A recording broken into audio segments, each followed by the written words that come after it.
Hey, so in this video we'll be doing a review for Agent Carter Season 1, Episode 5, The Iron Ceiling. I don't know what it really means, but apparently people are saying it's a planned word because there's the glass ceiling or something like that, or the glass something.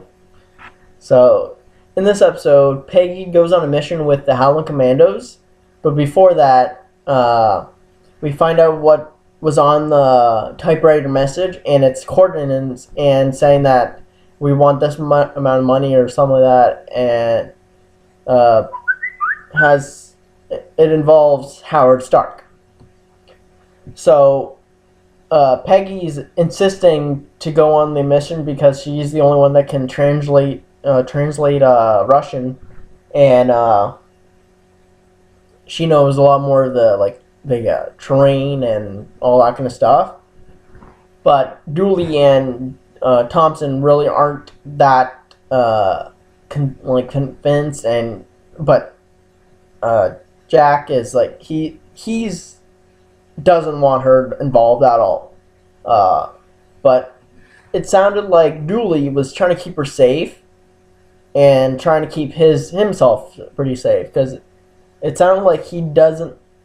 It's okay if a man dies in battle, but if a woman is killed, it's bad on his part, I guess. That's what it came out to me. That's what it sounded like to me. But Thompson just was a jerk at this time. But about Thompson, he actually does open up to Peggy, which I'm finally glad about, because he was a jerk this whole time, and he was talking about. They were asking, the Howling Commandos, and Peggy was asking to have him tell a story about war, and he was saying that he killed a bunch of people, and before anyone was got up, woke up or whatever. But you find out later, the real story is that he killed people that were coming to surrender. And he buried the flag and got a medal, and he couldn't tell anyone about the story until Peggy found out. Which is actually really nice that they actually gave him a story that was kind of touching and sweet, that he actually opened up to Peggy finally. But I still don't think he's the one that marries Peggy at all. There still needs to be a lot of work to be done with that guy for Peggy to marry him. So they go on a mission to Russia to go to a school where it ties into Dottie, but I'll talk about that later. Russian, where a school is hypnotizing little girls while watching kids' movies, and putting hidden messages behind the movie, and brainwashing them to become an assassin. We get to meet a little girl that is really psycho and rude. I'm surprised Peggy is nice-ish. This girl tricks Dugan, Dum Dum Dugan, and this girl stabs him. Shoots another Howling Commando, kills him, and he's dead. But Dum Dum Dugan isn't. And then she comes back again after a couple minutes later. Shoots another person, but in the leg this time. She's really, I would have killed it. I wouldn't have killed her. I would have captured her, but. I don't think I could ever kill a little kid, which Dum Dum Dugan was about to. He was about to throw a bomb into the hole that the kid went into, which I don't think I could ever do that. But Peggy is saying don't do that. She's a little kid, but yeah. So they run into these two people that are in a cell. One's a scientist and one's a doctor. and they were talking about this weapon that Leviathan wants them to build, and it's called something about havoc something. So, and they were talking, saying that Howard has nothing in, like, we have never met Howard. We've only seen blueprints, and saying that they are stolen blueprints, and and they get the scientist is killed by the doctor because the scientist was trying to saying that we're gonna hand these people over, just let us go. But the doctor doesn't want that, so he kills his his friend. But the scientist goes the doctor goes and goes back to U.S. with the SSR people and tries to help them. But when they got back to the base,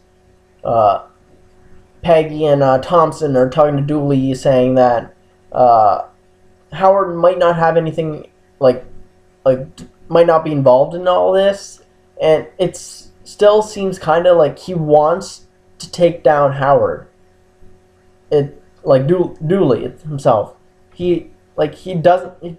He's determined to get him down, taken away, which is kind of weird. I'm hoping this is not some kind of twist that he is actually Leviathan this whole time. I'm not sure, but it just seems like he is determined, because I don't know why. But Dooley was this whole time was talking to this one guy that was in a bar, talking about the battle from now, and that Howard punched a general before World War II, it sounded like, and that brought me to thinking, because Jarvis tugged on his ear, or was about to, so he was lying, saying that he didn't know about it. So it sounded this might have been somehow connected to Jarvis's backstory, because we know he committed treason about and involving a general's signature and whatnot. So I'm not sure if that's somehow connected, but it seemed kind of weird. So yeah, that's about it on that part. But also, we get, since Dottie's cover is technically blown now to the audience. No one knows about it, but we find out she's part of the Black Widow program. Before the Black Widow program was a Black Widow program, she is one of the little girls that are trained to become assassins. That what Peggy was just learning in this episode, but and we get a little backstory about her, about 1930 something, and how she literally snaps this girl's neck, a little girl's neck, at this young age, and it's just weird. I'm not sure if I would ever want to go there, but at the school that we we see they handcuffed the little girls to the beds, so I guess they can't kill people or escape. But now this is her Dottie's ritual, and she literally handcuffs herself to her bed now. But Dottie goes into sneaks into Peggy's room while she's gone. Looks around for something, and she comes upon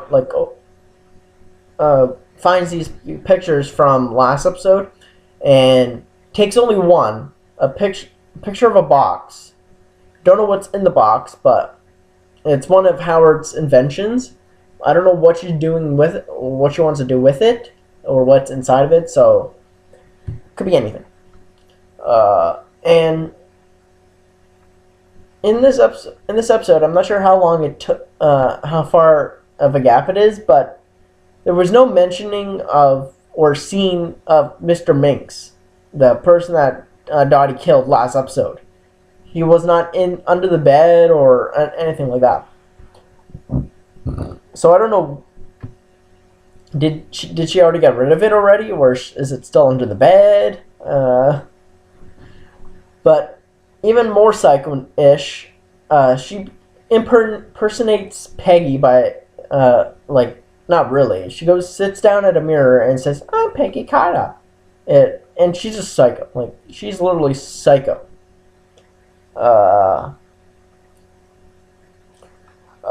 And also in this episode, there's a lot of stuff that happened in this episode. It's right now it's my favorite episode.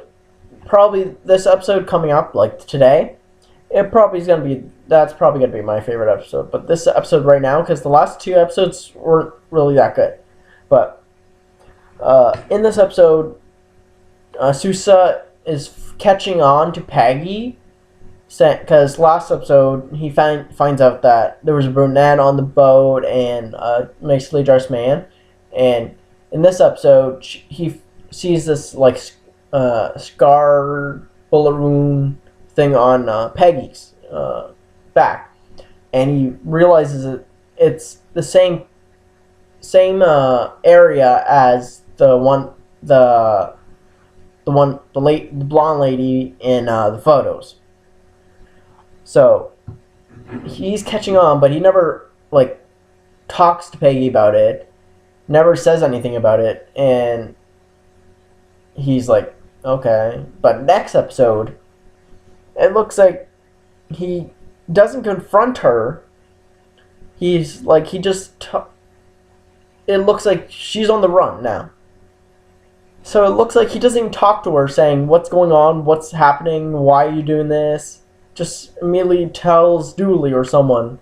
Or it could be a twist that someone maybe had maybe Dottie has something involved with it. Maybe she somehow gets some information and sends it to the SSR. Maybe that's what it's happening. But right now it looks like Sousa's telling everyone. So yeah, that's it. What did you think of this episode and what I should review next? See ya.